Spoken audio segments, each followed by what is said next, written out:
Why don't people like this song? Hey, Cruizer, someone's here looking for you?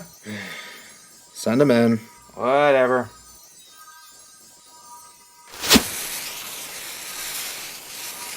What the?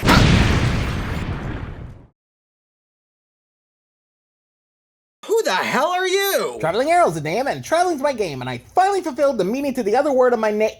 Wait, how do you even fire that? Meh, it was off screen, so nobody's gonna care. Yay for fourth wall breaking! So, how did you discover it? Your mom. What? Who told you that my mom was a Time Lord? Call it a hunch. Hey, I thought you looked familiar. What's up, monitor buddy? Ahem. So what brings you to my studio? Well, Finn said that he felt indifferent with generosity. I guess you could say I felt sort of indifferent with A Changeling Can Change. Let me guess. You want to know how an emotional and positive song could bring out the opposite in people. Yeah, exactly. You see, this is why you were my mom's first assistant. When this is over, I'm going to have some questions for you. To the recording booth! Yay, shiny buttons!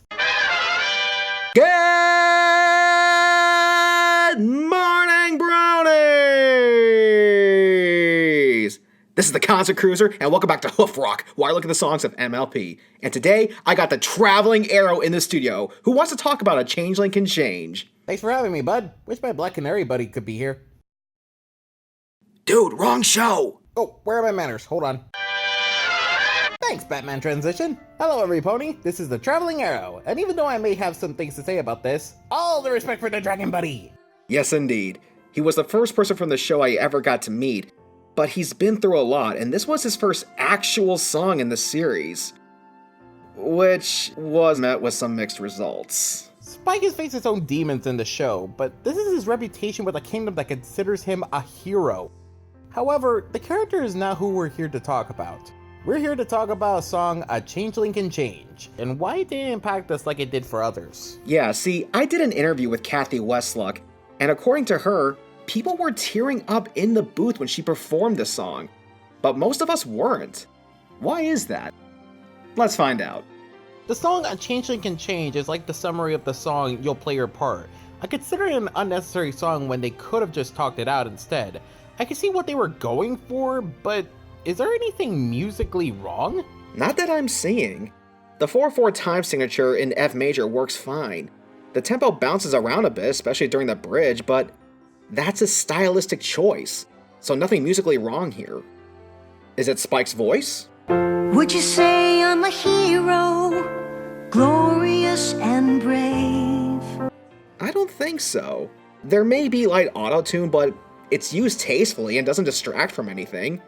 Is it the visuals? You are tearing me apart, Lisa! Damn it, now I have it stuck in my head! What the? You really need to go to a live screening of The Room. All jokes aside, perhaps it's a little too simplistic and a little dull, but they describe what Spike's singing about just fine, and it fits the overall mood of the song. It's not like it has to be a Tool video.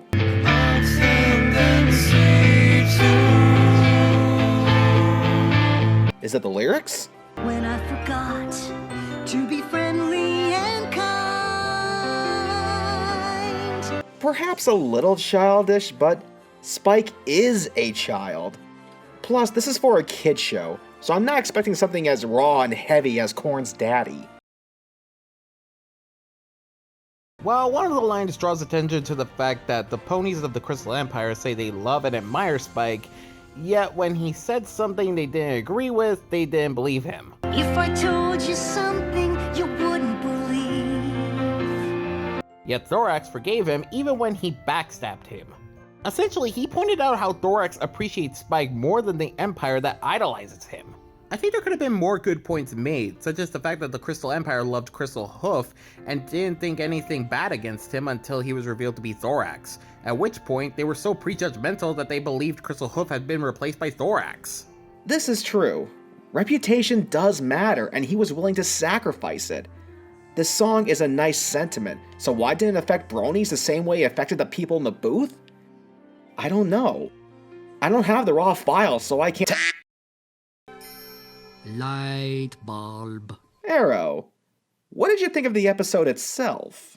Oh, well, to be honest, the episode was nice. Always good to get another episode of my dragon buddy. Plus, I love the concept of a friendly changeling trying to turn over a new leaf, and Spike having to help him without damaging the view the crystal ponies have for him. However, the pace of the episode seems to be a bit rushed. This is a serious issue, so the pacing needs to be just right. I think they should have had more time so that Dorax can prove himself and win the characters over.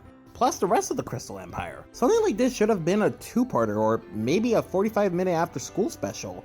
But instead, they tried to fix everything with one musical Oh, I see where you're going with this. We just figured out Blue's Clues. We just figured out Blue's Clues. You're lucky I liked that show when I was a kid, you son of a... Yeah, guys, it seems that the culprit here was the episode.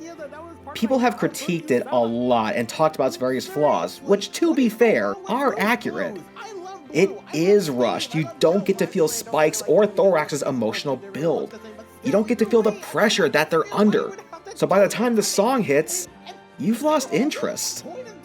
You don't get to feel that emotional impact. So that being said, do give the song by itself another listen. It really is a touching song and it needs to be heard and felt. Then maybe, just maybe, you'll get that emotional impact and perhaps shed a tear or two. El jugo de naranja es delicioso! You want fries with that? See. Alrighty then. Keep on traveling.